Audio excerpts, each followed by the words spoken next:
तो आइए अजीजों, जिस विषय का हमने चुनाव किया है वो विषय है क्रियाशील विश्वास, जिंदा विश्वास या सिद्ध विश्वास या काम करने वाला विश्वास, एक्टिव फेथ, लिविंग फेथ। इस विषय के ऊपर हम अध्ययन कर रहे हैं और लगभग आज का ये 20 नंबर का भाग है।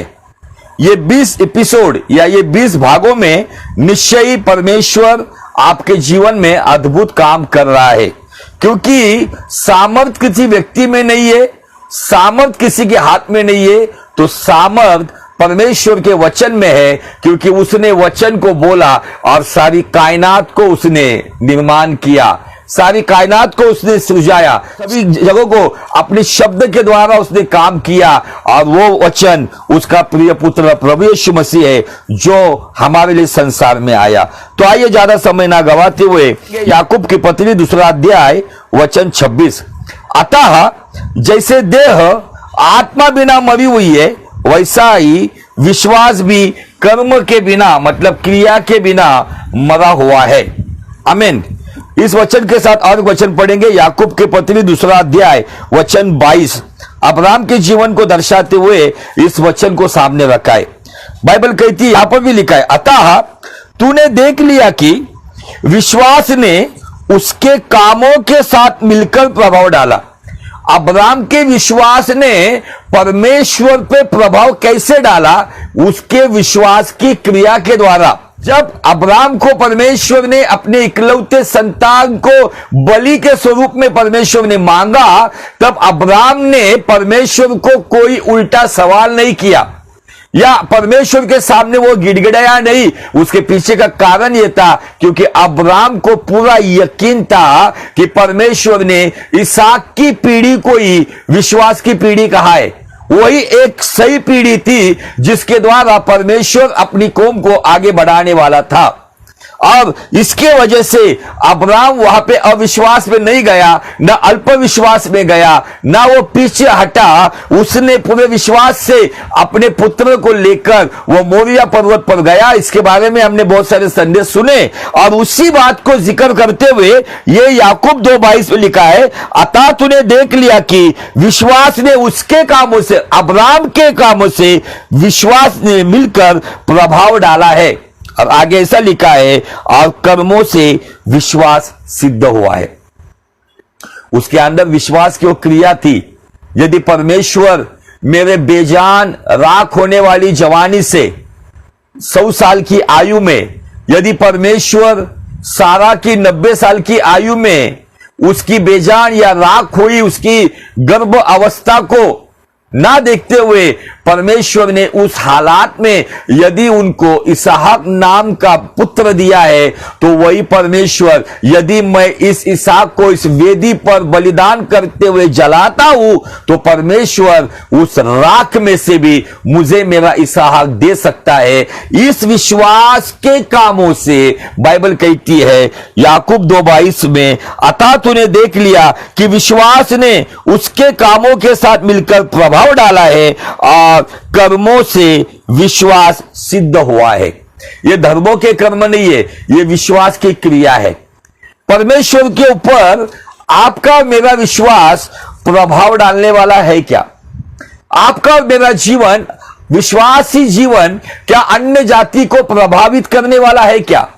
बहुत से बार सुसमाचार बिना सुनाते हुए भी कुछ लोग यीशु की ओर मुड़ते हैं। उसके पीछे का कारण है कि जो सच में विश्वास की क्रिया से वो प्रभावित करते हैं, जिनका विश्वास सिद्ध होता है। और यही बातें विश्वास की क्रिया से होती है। विश्वास की क्रिया कब होती है? जब हमारे जीवन में हम हमारे विश्वास को जिंदा रखते हैं। और विश्वास जिंदा कैसे रहता है, विश्वास काम कैसे करता है, विश्वास क्रियाशील कैसे होता है? यदि हमारे विश्वासी मनुष्य को, हमारे आंतरिक मनुष्य को, हमारे स्पिरिट मैन को यदि वचन की खुराक हम खिलाते रहेंगे तो। आज बहुत सारे लोगों के वचन बुद्धि में है, दिमाग में है, लेकिन वचन मन में नहीं है। इसीलिए बहुत सारे लोगों के जीवन में आज काम नहीं हो रहा है। और फिर से मैं लगातार उसी वचन की ओर आपका ध्यान बटाना चाहता हूं जो इब्रानी की पत्री 4 अध्याय और वचन 2 में है। लेकिन मैं थोड़ा सा अब्राम के जीवन से बारे में, यदि आप कहोगे कि अब्राम के जीवन से आपको ऐसी कौन सी बात अच्छी लगती है, परमेश्वर अब्राम और सारा से क्यों प्रभावित था, परमेश्वर को उन्होंने प्रभावित कैसे किया। अब ये जो अब्राम और सारा के प्रति जो गवाही है ना, मैं चाहता हूं कि ये गवाही आपकी और मेरी भी हो। तो आइए इब्रानी की पत्री 11 अध्याय वचन 15 से पढ़ते हम।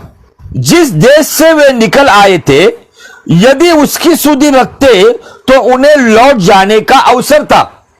अभी ये अब्राम और सारा कौन से देश से आए थे, हम सभी को पता है, मेसोपोटामिया उस देश से आए हुए थे। कसदियों का ऊर उस जगह से ये आए हुए थे, और जिसके बारे में लिखा गया है कि यदि वो उस देश की सुधि रखते थे, यदि परमेश्वर के पीछे चलते चलते 10 साल हो गए, 15 साल हो गए, 20 साल हो गए, फिर भी हमें वो संतान नहीं मिल रही है, तो वो शायद उस शारीरिक विश्वास से वो पीछे जा सकते थे। लेकिन ऐसा लिखा है 16 वचन में, पर वे एक उत्तम अर्थात स्वर्गीय देश के अभिलाषी है। किसके अभिलाषी है? पर वे एक उत्तम अर्थात स्वर्गीय देश के अभिलाषी है। इसीलिए गौर से सुनो, इसीलिए मैं बार बार बता रहा हूं, इसीलिए, किस लिए? वो इस संसार के लिए नहीं जी रहे थे। बहुत सारे लोग सियोन देश, हमारा देश, इस गीत को गाते हैं। बहुत सारे लोग स्वर्गीय राज्य के बारे में बात करते, अनंत जीवन की बात करते, लेकिन उनकी ज्यादा से ज्यादा जान इस भौतिक क्षेत्र में अटकी हुई है। बहुत सारे लोग इस संसारिक बातों में पड़े हुए, संसारिक बातों को आत्मिक बातों से अधिक महत्व देते। लेकिन अब्राम और सारा के बारे में बताया गया है, पर वे एक उत्तम अर्थात स्वर्गीय देश के अभिलाषी है। वो अपने देश के लिए नहीं, मेसोपोटामिया या कसदियों के ऊर नाम के देश के लिए नहीं, तो बाइबल कहती है कि वो स्वर्गीय देश के अभिलाषी है। इसीलिए परमेश्वर उनका परमेश्वर कहलाने में उनसे नहीं लज्जाता, क्योंकि उसने उनके लिए एक नगर तैयार किया है। आमीन। कितनी अच्छी बात है ना, एक बाप को अपनी संतान पे फक्र महसूस हो, अगर वो संतान उस तरीके से जीती है और वो संतान के बारे में वो बाप कहेगा, ये मेरी संतान है, ये मेरी बेटी है, ये मेरा बेटा है, ये मेरा पुत्र है, ये मेरी कन्या है, मुझे फक्र है कि मैंने ऐसी औलाद को जन्म दिया है। आज कितने सारे बाप गर्दन झुकाए हुए अपने संतान की वजह से शर्मिंदगी के द्वारा जीवन जी रहे। कहीं ना कहीं कुछ माँ बाप को अपनी संतान के वजह से जिल्लत उठानी पड़ रही है। आज कहीं ना कहीं शर्मिंदा होने पड़ रहा है, और कहीं ना कहीं वो माँ बाप सोच रहे काश हमने इनको जन्म ना दिया होता। लेकिन मैं जब इस वचन पे आता हूं ना, तो परमेश्वर अब्राम और सारा के प्रति घमंड महसूस करता है, और वो कहता है कि मैंने इस अन्य जाति को उनके देश से लाकर मैंने कोई गलती नहीं की है। तो ये वही लोग हैं जो 25 साल तक जवाब ना मिलने के बावजूद भी मेरे पीछे चल रहे हैं। इसीलिए इनका परमेश्वर होने से मैं लज्जाता नहीं, तो इनका परमेश्वर कहलाने का मुझे घमंड है। आमीन। आज आपको और मुझे ऐसी विश्वास के कर्मों के साथ हमारे विश्वास को सिद्ध करना होगा। हमारे विश्वास को इस कदर हमारे जीवन में इस तरीके से, जैसे याकूब 2:22 में जैसे उसके बारे में कहा है कि विश्वास ने कामों के साथ प्रभाव डाला है।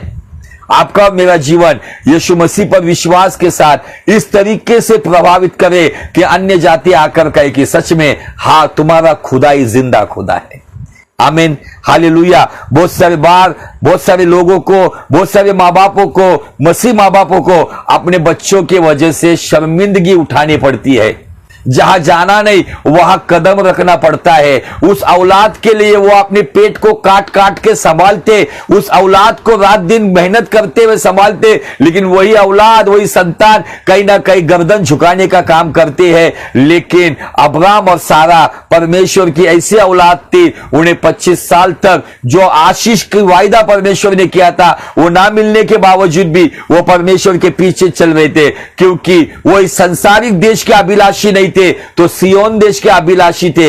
इसीलिए आज परमेश्वर यदि आपके ऊपर भी घमंड करे तो इस संसारिक बातों पर मन मत लगाओ। यीशु मसीह ऑलरेडी बता के गया है कि हम इस संसार से नहीं है, हमें संसार से अलग किया गया है।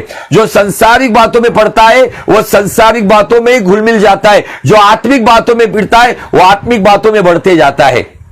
आमीन, हालेलुया।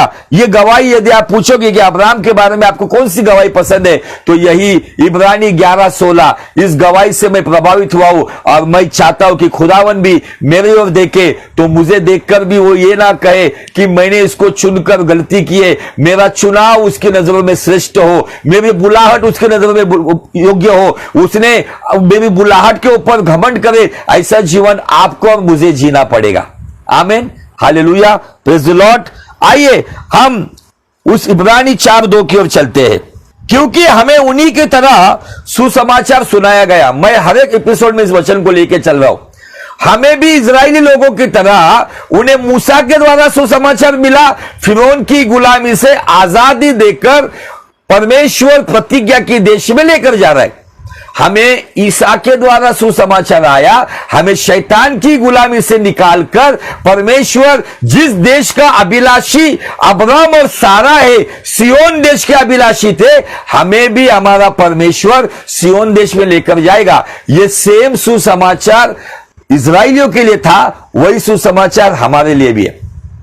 लेकिन बाइबल कहती है क्योंकि हमें उन्हीं की तरह सुसमाचार सुनाया गया, पर सुने हुए वचन से उन्हें कुछ लाभ ना हुआ, क्योंकि सुनने वालों के मन में वचन विश्वास के साथ नहीं बैठा।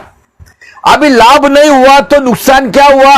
तो इसी इब्रानी 3:17 में ऐसा लिखा है कि जिन्होंने सुने हुए वचन को विश्वास से मन में ना बिठाने की वजह से वो केवल चिन्ह चमत्कार के पीछे ही चल रहे थे, पानी के वक्त झगड़ा करते थे, कुड़कुड़ाते थे, खाने के लिए कुड़कुड़ाते थे, अधिकार के लिए कुड़कुड़ाते थे, एक लंबे सफर के लिए कुड़कुड़ाते थे। जिन्होंने विश्वास नहीं किया, जो विश्वास नहीं करते वो कुड़कुड़ाते हैं, वो हमेशा कंप्लेन करते रहेंगे। और ऐसे लोगों को वचन जो सुना हुआ है वो लाभदायक नहीं होता है, क्योंकि कुड़कुड़ाने वालों के मन में वचन नहीं बैठता है, तो कुड़कुड़ाने वाले मन में अस्थिरता रहती है, वो बेचैन रहते हैं। लेकिन जो धन्यवाद करने वाले लोग हैं, विश्वास से वचन को मन में बिठाते हैं, वो हर हालात में स्थिर रहते हैं और आने वाले दिनों में अपना लाभ प्राप्त करते हैं। आमीन, हालेलुया। और यहां पे क्या बताना है मुझे? इसका मतलब विश्वास को क्रियाशील करने के लिए वचन की ताकत हमें चाहिए। वचन जीवन और आत्मा है, जो यूहन्ना 6:63 में हम देख चुके हैं। वचन जीवन की रोटी है, वचन हमारी राहों की रोशनी है, वचन जीवन का जल है, वचन हमारे लिए हथौड़ा है, वचन तलवार है, वचन मधु से मीठा है, वचन कड़वा भी है, कड़वे काढ़े के समान भी है। ये वचन यदि हमारे जीवन में, हमारे मन में है, तो सुना हुआ वचन विश्वास को क्रियाशील करता है। यदि विश्वास क्रियाशील होता है, विश्वास जिंदा होता है, तो यही विश्वास हर एक असंभव बातों को संभव करने की ताकत रखता है। और वो विश्वास मतलब खुद ब खुद हमारा यीशु मसीह है। आमीन, हालेलुया, प्रेज द लॉर्ड। विश्वास आता कहां से? रोमियो 10 कहता है, अतः विश्वास सुनने से और सुनना मसीह के वचनों से। आमीन। और हमने पिछले सप्ताह से हमने एक कैरेक्टर के ऊपर या एक व्यक्ति के जीवन के ऊपर अध्ययन शुरू किया है, वो है गिदोन। गिदोन के जीवन में जब वो डर के साए में था, गिदोन इस शब्द का मतलब है योद्धा। आप देखते होंगे गिडियंस नाम की एक मिनिस्ट्री है जो बाइबल डिस्ट्रीब्यूट करती है, जो पूरी दुनिया में फैली हुई है। और उन्होंने गिडियन नाम क्यों दिया गया है, तो उसके पीछे के कुछ कारण है कि परमेश्वर ने गिडियन को या गिदोन को इस तरीके से इस्तेमाल किया जिसके द्वारा इजराइल को छुटकारा मिला। असंभव बातें संभव हो गई, कम संख्या के ऊपर बड़ी संख्या के ऊपर विजय प्राप्त हुई। और आज हम उसी गिदोन के जीवन से देखेंगे, जो गिदोन जिसके नाम का अर्थ है योद्धा। लेकिन हम देख चुके हैं कि जब इजराइलियों ने जब परमेश्वर की दृष्टि में बुरा किया, तब परमेश्वर ने उन्हें मिद्यानियों के वश में 7 वर्ष तक कर रखा था। और मिद्यानियों के डर से ये लोग जंगलों में, नाना प्रकार के जो खड्डों में, गहरे खड्डों में, गुफाओं में, किलों में चुप चुप के डर के मारे जीवन जीते थे। इन्होंने कनान देश में प्रवेश तो किया था। बहुत सारे लोग नया जन्म का अनुभव लेते हैं, बपतिस्मा लेते हैं, प्रभु के पीछे चलते हैं, लेकिन जब कुछ परिस्थितियों को अच्छी होने के बाद फिर से कुछ लोग पुरानी जीवन की चाल चलने लगते हैं, तब परमेश्वर उनके जीवन में कुछ ऐसे शत्रु को अनुमति देता है जिसके द्वारा वो लोग डर में जीवन जीते हैं, उन्हें शासन करता है, उनको शिक्षा देता है, उनको सजा देता है, और उसकी वजह से लोगों के भीतर डर का एक खौफ समा जाता है।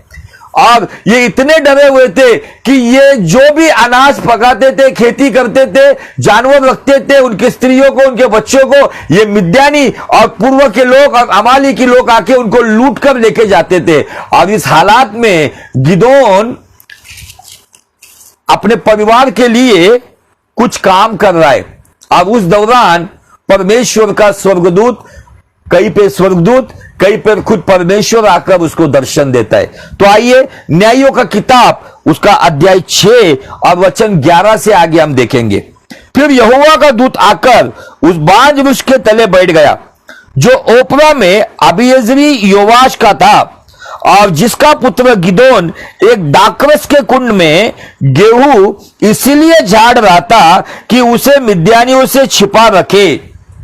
एक डर के साये में गिदोन भी है, उसके ऊपर भी एक खौफ है कि कहीं मैं खुले में यदि गेहूं को झाड़ूंगा या गेहूं के दानों को निकालूंगा और कोई मिद्यानी, कोई अमालिकी या कोई पूर्व देश का व्यक्ति देखेगा कि ये गेहूं निकाल रहे, वो आकर लूट कर जाए, इसीलिए वो चुपके चुपके दाखरस का जो कुंड है जिसमें से दाखरस निकाला जाता है, बाइबल कहती है दाखरस के कुंड में वो गेहूं झाड़ रहा था चुपके से, क्योंकि वो जो गहरा खड्डा होता है उसके अंदर जाकर वो गेहूं निकाल रहा था और किसी को ना दिखे ऐसे डर के हालात में था। नाम से तो योद्धा है लेकिन क्रिया में तो एक डरपोक व्यक्ति के जैसा वो काम कर रहा है, क्योंकि माहौल या वहां का एटमॉस्फेयर उस तरीके से था, इसलिए गिदोन को उस तरीके से काम करना पड़ रहा है। लेकिन मुझे आपको बताना है, आप कितने भी डर के साए में क्यों ना हो, आप कितने भी खौफ में क्यों ना हो, यदि मुझे देखने वाला शायद आज बीमारी के वजह से, उसके सामने दर्द के वजह से शायद मौत का डर है, शायद मुझे देखने वाला कोई बिजनेस करने वाला व्यक्ति है, आज कहीं ना कहीं बिजनेस में नुकसान की वजह से, एक बड़े घाटे के वजह से कहीं ना कहीं आपके सामने कुछ बैंकों का डर है, आपकी नौकरी का डर है, आपके परिवार के अंदर ऐसी कुछ बातें। इन सब डरावनी बातों में आपके लिए परमेश्वर का वचन आपको खड़ा कर सकता है। किसी व्यक्ति की मीठी मीठी बातें, भविष्यवाणियां शायद आपके कानों को अच्छी लगेगी लेकिन उसका कुछ लाभ नहीं है। लेकिन यहां पे जब इस डर के हालात में था, तब न्यायियों 6:12 में बाइबल कहती है, उसको यहोवा के दूत ने दर्शन देकर कहा, हे शूरवीर सूरमा, यहोवा तेरे संग है। ये शूरवीर सूरमा यहोवा तेरे संग है। यदि मुझे देखने वाला कोई भाई, कोई बहन, कोई पिता, कोई माता, कोई जवान युवती या युवक है, शायद आज डर के साए में हो, यदि आपके अंदर वो डर समा गया है, परमेश्वर का वचन आया है, हे शूरवीर सूरमा, यहोवा यशुआ पवित्र आत्मा आपके संग है। यदि वो आपके संग है तो आपको डरने की कोई बात नहीं है। आपके पास जो यीशु है वो केवल परमेश्वर ही नहीं है, वो केवल सनातन पिता ही नहीं है, तो वो मृत्युंजय राजा है जो कोई भी लड़ाई हारा नहीं है। इस संसार में बड़े बड़े बादशाह कर गए लेकिन वो एक लड़ाई हार गए जिसे मौत की लड़ाई कहा जाता है, वो आज इस संसार से चले गए। लेकिन आपका और मेरा राजा मृत्युंजय राजा है जो आपके भीतर रहता है और वो आपके संग है। इस डर के ऊपर आपको जयवंत करेगा। जब ये बातें सुनने के बाद गिदोन ने उस स्वर्गदूत से कहा, हे मेरे प्रभु, विनती सुन, यदि यहोवा हमारे संग होता तो हम पर यह सब विपत्तियां क्यों पड़ती? गिदोन एक जवान है। अब अपने जवानी में ये सवाल, आज बहुत सारे जवानों को सवाल बहुत है, मम्मी ऐसा क्यों है, पापा ऐसा क्यों है, पास्टर जी ऐसा क्यों है। आज जवानों की थोड़ी सी बुद्धि की जो बातें हैं, जो मैच्योरिटी कहा जाती है, प्रौढ़ता कहा जाता है, सयानापन कहा जाता है, इसकी कमी होने की वजह से केवल सवालों को लेकर आते हैं। लेकिन गिदोन जानता नहीं था क्या कि इन्हीं लोगों ने परमेश्वर की दृष्टि में जो बुरा किया, मतलब अन्य परमेश्वरों को उन्होंने इबादत का स्थान बनाया, उन्होंने भक्ति का स्थान बनाया, और हमारा परमेश्वर, उसकी पहचान है ये जलन रखने वाला परमेश्वर है। Is a jealous God. बहुत सारे लोग जेलस होते, लेकिन हमारा परमेश्वर एक ही बात से जेलस होता है, यदि हम किसी अन्य परमेश्वर की राह पर जाएंगे, अन्य परमेश्वर के सामने दंडवत करेंगे, अन्य परमेश्वर की यदि इबादत करेंगे, तो यह परमेश्वर की दृष्टि में घृणित काम है, जिसकी वजह से परमेश्वर हम पर दंड लेके आता है। बहुत सारे लोग दो पत्थर पे पैर रख के चलते हैं, इसलिए उनके जीवन में वो अंत तक जो विजय होना चाहिए वो विजय प्राप्त नहीं कर पाते, सफलता उन्हें हाथ नहीं मिलती है। यहां पर गिदोन का सवाल है, लेकिन गिदोन नहीं जानता था कि क्यों परमेश्वर ने ऐसा किया है।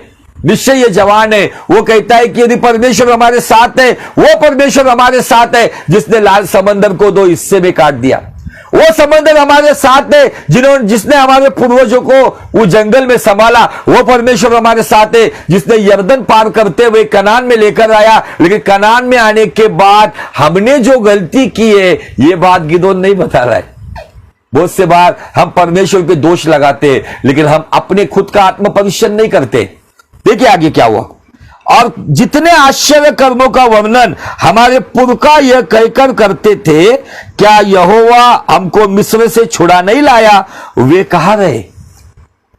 अब तो यहोवा ने हमको त्याग दिया है और मिद्यानियों के हाथ कर दिया है।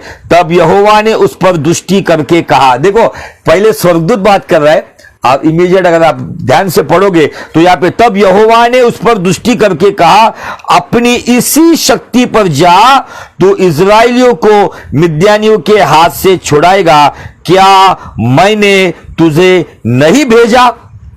जब ये सवाल कर रहा है, हमारे पुरखों ने हमको बताया, परमेश्वर ने हमको फलाने फलाने राजा के हाथ से छुड़ाया, या वो फिरौन के हाथ से छुड़ाया, विपत्तियों को दिखाया, बड़े बड़े मुजाजात, बड़े बड़े चिन्ह चमत्कार किया, अद्भुत बातें मूसा के द्वारा किया, और वो परमेश्वर हमें कनान में लेकर आए। लेकिन कनान में आकर मिद्यानियों के वश में क्यों किया गया है। आज हम हालात के वश में क्यों होते, क्योंकि परमेश्वर के खिलाफ जब हम बुरा करते तो निश्चयी दुष्ट को आने के लिए रास्ता हम खुद खोलते। आगे लिखा है, परमेश्वर कहता है कि इसी शक्ति पर जा। आपके पास जितनी शक्ति है ना, आपके पास जितना सामर्थ्य है ना, आपके पास जितना ज्ञान है ना, आप जो कर सकते हैं ना, उसी शक्ति पर परमेश्वर आपको जयवंत कर सकता है।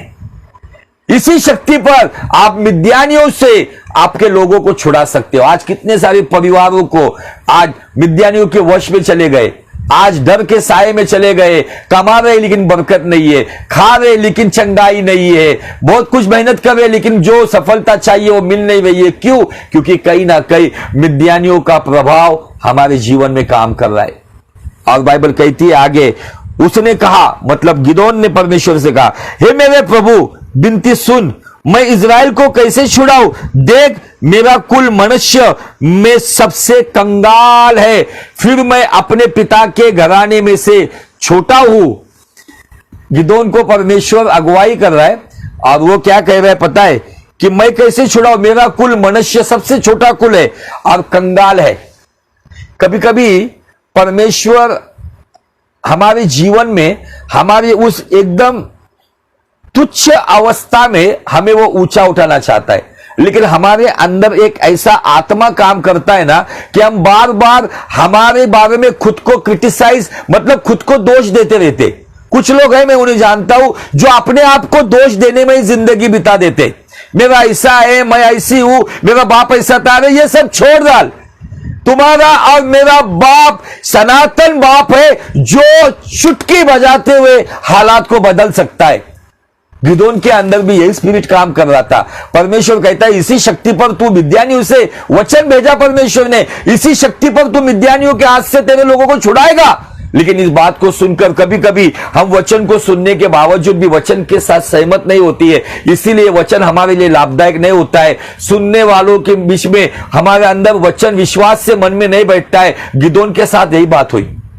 गिदोन एक जवान है और वो सोच रहा है कि इतने सालों से, 7 सालों से हम इतने तड़प तड़प कर जीवन जी रहे, रोटी के लिए मोहताज हो गए, पानी के लिए मोहताज हो गए, जंगलों में रह रहे, गुफाओं में रह रहे, किलों में रह रहे, हमारी हालात बदतर हो गई है। अब तू क्या कह रहा है, मैं छुड़ाऊंगा।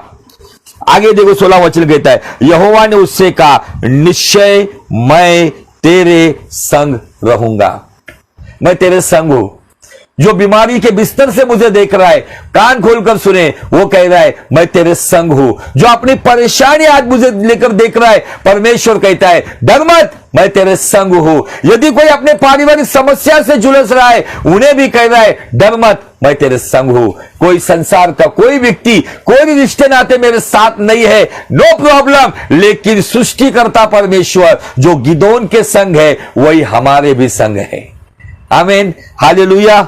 हमारा परमेश्वर हमारे अंग संग है, वो कभी छोड़ता नहीं है। गिदोन को उसने बड़ी आवाज से कहा, निश्चय ही मैं तेरे संग हूं। अब जब ये बात सुनने के बाद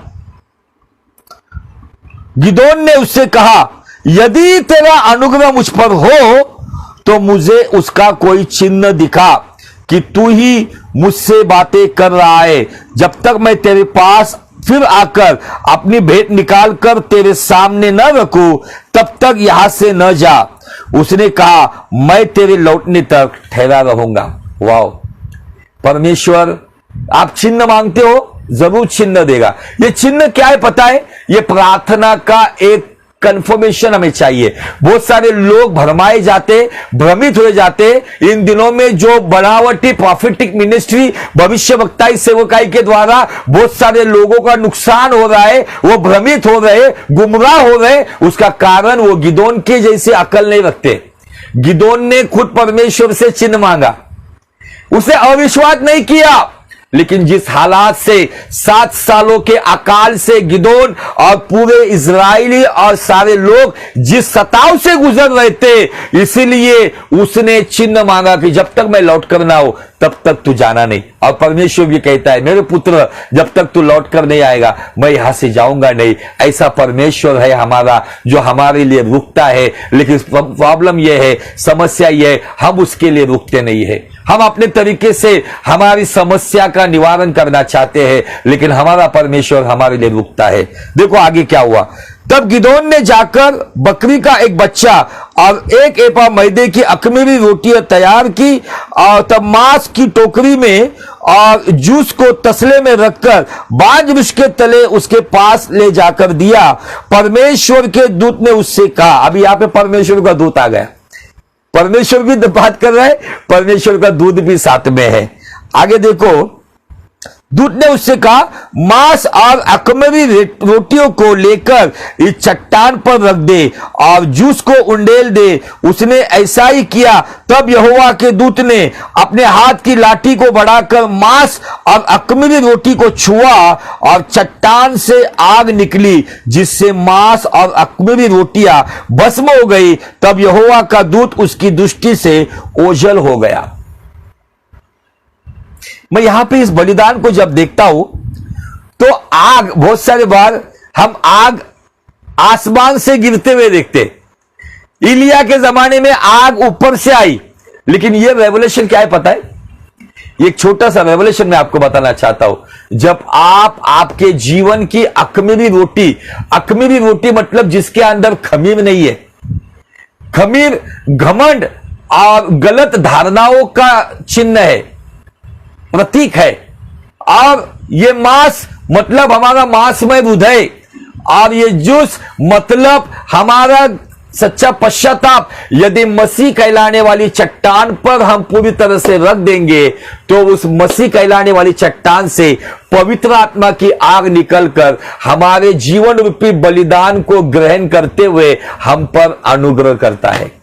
एक छोटा सा पवित्र आत्मा ने दिया हुआ रेवलेशन है, ये प्रकाशन है। आज आपके और मेरे जीवन से अखमीरी रोटी मतलब ये हमारा जीवन जिसमें खमीर नहीं है, बहुत सारे लोगों के अंदर एक खमीर आ जाता है, एक घमंड आ जाता है, मैं ये कर सकता हूं, मैं ये कर सकती हूं। लेकिन परमेश्वर के सामने जब आओ तो कहो, तेरे बिना मैं कुछ भी नहीं कर सकता हूं, कुछ भी नहीं हूं मैं तेरे सिवा। आमीन, हालेलुया। और जब उसके सामने से यहोवा का दूत ओझल हो गया, जब गिदोन ने जान लिया कि वो यहोवा का दूत था, तब गिदोन कहने लगा, हाय प्रभु यहोवा, मैंने तो यहोवा के दूत को साक्षात देखा है। यहोवा ने उसको कहा, तुझे शांति मिले, मत डर, तू ना मरेगा। वाओ, दूत तो चला गया, ओझल हो गया, लेकिन हजारों करोड़ों दूतों को आज्ञा देने वाला परमेश्वर गिदोन के लिए वहां रुका रहा। यदि गिदोन के लिए वो रुक सकता है, तो क्या उसके वचन पे चलने वाले हम साधारण लोग क्यों ना हो, क्या वो हमारे लिए नहीं रुकेगा? नए नियम की वाचाई यही है, नए नियम की प्रतिज्ञा यही है कि मैं तुझे अनाथ नहीं छोड़ूंगा, इस संसार के अंत तक मैं तेरे साथ हूं। जो अपने आप को कमजोर समझता है, जो अपने आप को दुर्बल समझता है, जो अपने आप को कुछ भी नहीं समझता है, एक वचन मैं थोड़ा सा आपके लिए पढ़ना चाहता हूं, क्योंकि गिदोन का विषय हम अभी खत्म नहीं करेंगे। हम गिदोन के बारे में कुछ और बातें भी देखने वाले हैं, और निश्चय ही परमेश्वर जिसके द्वारा आपको आशीष भी देगा। Hallelujah, praise the Lord. Joel की किताब उसका 2 अध्याय और वचन 27 में, तब तुम जानोगे कि मैं इज़राइल के बीच में हूं, और मैं यहोवा तुम्हारा परमेश्वर हूं, और कोई दूसरा नहीं है। मेरी प्रजा की आशा फिर कभी न टूटेगी। आमीन, हालेलुया। परमेश्वर आपको और मुझे इन वचनों के द्वारा कहीं ना कहीं आशीष दे रहा है, कहीं ना कहीं हमें ऊंचा उठा रहा है। लेकिन कभी कभी हम वचन से अधिक, परमेश्वर की वाणी से अधिक हम हालात को बहुत से निहारते हैं। बहुत बार हम हालात के बारे में बहुत सोचते हैं, बीमारी के बारे में बहुत सोचते हैं, परिस्थितियों के ऊपर अपना ध्यान लगाते हैं, लेकिन हालात को बदलने वाले की ओर हमारा ध्यान हट जाता है। जब गिदोन ने उस बलिदान को चढ़ाया और परमेश्वर ने बहुत अच्छी बात बताई। क्या बात बताई? बहुत अच्छी बात बताई, तुझे शांति मिले, मत डर, तू ना मरेगा। 3 बातें में तुझे आज जो भी डर में है, परमेश्वर गिदोन को कहकर जमाना हो गया, अब इस समय आपका और मेरा है। यदि आप डर के साए में हो, खौफ में हो, चिंताओं में हो, परेशानी में हो, और आपका विश्वास काम नहीं कर रहा है, तो आज ये वचन ले लो, तुम्हें शांति मिलेगी। बाइबल कहती है, डर मत, तू ना मरेगा। डॉक्टर का रिपोर्ट कुछ भी हो, लोगों का कहना कुछ भी हो, तू ना मरेगा, तू ना मरेगी। डर मत, तुझे शांति मिलेगी। ये वचन को यदि आप आपके मन में विश्वास से बिठाओगे, तो यही वचन आपको शांति देगा, यही वचन आपको निडर करेगा, यही वचन आपको जयवंत करेगा। यह सुनने के बाद गिदोन के अंदर परमेश्वर का अनुग्रह, वचन को उसने स्थान देने की वजह से देखो उसने क्या, तब गिदोन ने वहां पे एक वेदी बनाकर उसका नाम यहोवा शालोम रख दिया है। वो आज के दिन तक अबीएजरी ओपरा में बनी है। यहोवा शालोम नाम की वेदी का जन्म कब होता है पता है? जब आप भले ही कर्जे के बड़े पहाड़ के नीचे दबे हो, बीमारी के दर्द में दबे हुए हो, अपमान के उस बातों में दबे हुए हो, आप चिंता परेशानी में दबे हुए हो, लेकिन उन परिस्थितियों में जब आप कलाम पाक को खोलते हो और परमेश्वर का वचन आपसे बात करता है, तुझे शांति मिले, डर मत, तू ना मरेगा। और तब आप उस वचन को लेकर कहेंगे, प्रभु मैं विश्वास करता हूं या करती हूं, मुझे शांति मिली है। मैं विश्वास करता हूं, मैं विश्वास करती हूं, मैं ना डरूंगा। मैं विश्वास करता हूं या विश्वास करती हूं कि मैं निश्चय जीवित रहूंगा और जयवंत होगा। आमीन, हालेलुया। परमेश्वर आपको इन बातों से स्पेशली आपको आशीषित कर रहा है। गिदोन ने इन बातों को सुनकर अविश्वास नहीं किया। गिदोन ने तुरंत वहां पे एक वेदी बनाई, जहां पर चट्टान में से आग निकली और उस बलिदान को भस्म करके गई। उस आग जिस चट्टान से निकली, आपको आपके जीवन में वो वेदी बनानी है। उस वेदी का नाम है यहोवा शालोम, मतलब शांति दाता परमेश्वर। यदि आप इस वेदी को बनाओगे, इस वेदी को जन्म दोगे, तो मुझे आपको बताना है वहां से आगे आप युद्ध में जयवंत होगे, वहां से आगे आपके जीवन में जो भी रुकावट है उसको आप काट डालोगे, वहां से आगे आपकी ताकत कितनी है, आपके साथ कितने लोग हैं, परमेश्वर उसे महत्व देता नहीं, वहां से आगे परमेश्वर आपको जयवंत करता है। अगले बुधवार को हम और गहराई में गिदोन ने परमेश्वर के वचन के ऊपर कैसे विश्वास किया और किस तरीके से कदम बढ़ाया, जिसके द्वारा गिदोन के जीवन में उस जीवित विश्वास के द्वारा गिदोन को किस तरीके से परमेश्वर ने जयवंत बनाया। गिदोन का समय खत्म हुआ है। आप सभी परमेश्वर के योद्धा हो, आप सभी परमेश्वर के सिपाही हो, आप सभी परमेश्वर के सैनिक हो, जो परमेश्वर के राज्य के लिए चुने हुए लोग हो। इसलिए निराश मत होना, नाराज मत होना, दुखी मत होना। हर हालात में गिदोन के संग रहने वाला आपके संग रहता है। आमीन। प्रभु करे इस वचन के द्वारा परमेश्वर आपको बहुत बहुत आशीष दे। इस वचन के द्वारा यदि परमेश्वर ने आपसे बात की, आपके जीवन में काम किया, हो सके परमेश्वर के अनुग्रह ने आपको छुआए, तो परमेश्वर की महिमा के लिए इस वीडियो को ज्यादा से ज्यादा शेयर कीजिए और इस मिनिस्ट्री के लिए और हमारे लिए आपकी प्रार्थनाओं में याद रखिए। आइए हम दुआ के साथ इस सभा को समाप्त करते हैं। प्यारे पिता परमेश्वर, खुदावन यीशु मसीह के जीवित और जलाली नाम में हम आपको धन्यवाद देते हैं, आपका शुक्रिया अदा करते हैं। आपने हम पर जो अनुग्रह किया, आज वचन के द्वारा हमसे बात की, इसलिए धन्यवाद के साथ पिता परमेश्वर हम आपकी महिमा करते। खुदावन इस जीवन में आपकी महिमा होती रहे, ये जीवन आपकी महिमा का कारण बनते रहे। आज जिस तरीके से गिदोन ने जिस तरीके से निर्णय लिया, गिदोन ने जिस तरीके से कदम बढ़ाया, उसके पीछे का कारण तेरे मुख से निकलने वाला वचन कि निश्चय मैं तेरे संग हूं। तेरे मुख से निकलने वाला वचन, तुझे शांति मिले, डर मत, तू ना मरेगा। इन वचनों के ऊपर उसने, हालात उसके सामने बहुत गंभीर थी। मिद्यानियों का अत्याचार था, अमालिकियों का अत्याचार था, पूर्व के लोगों का अत्याचार था। इन सभी बातों को भुलाकर उसने वचन को अपने जीवन में स्थान दिया और इसी के वजह से उसने यहोवा शालोम नाम की वेदी का निर्माण किया।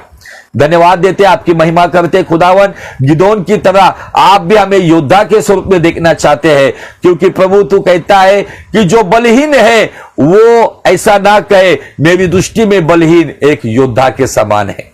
प्रभु जी दया कर, कृपा कर, हमारे जीवन में नए सिरे से काम कर। मुझे देखने वाला अगर कोई बीमार है उसे छू लेना। इसी वक्त आपका चंगाई का यहोवा राफा नाम का अभिषेक, आपकी शांति का यहोवा शालोम नाम का हाथ उन पर उतर कर आए।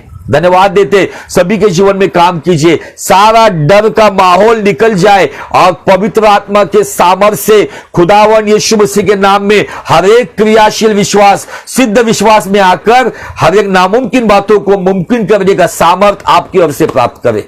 धन्यवाद देते, सारे परिवारों को तेरे पवित्र लहू के अंदर ढकता हूं, विनती करता हूं तेरे फरिश्तों का लश्कर, पवित्र आत्मा आपके अग्नि का बाड़ा उन सभी के चारों ओर बना रहे। पिता, पुत्र, पवित्र आत्मा के नाम में सभी को आशीषित करते हुए खुदावन यीशु मसीह के नाम में मांगते, इसलिए सुन और ग्रहण कर पिता। आमीन, आमीन, आमीन। सच में प्रभु भला है, हमसे उसने बात की है। मैं विश्वास करता हूं कि आपके जीवन में अद्भुत काम जल्द ही गवाहियों के द्वारा हम देखने वाले हैं।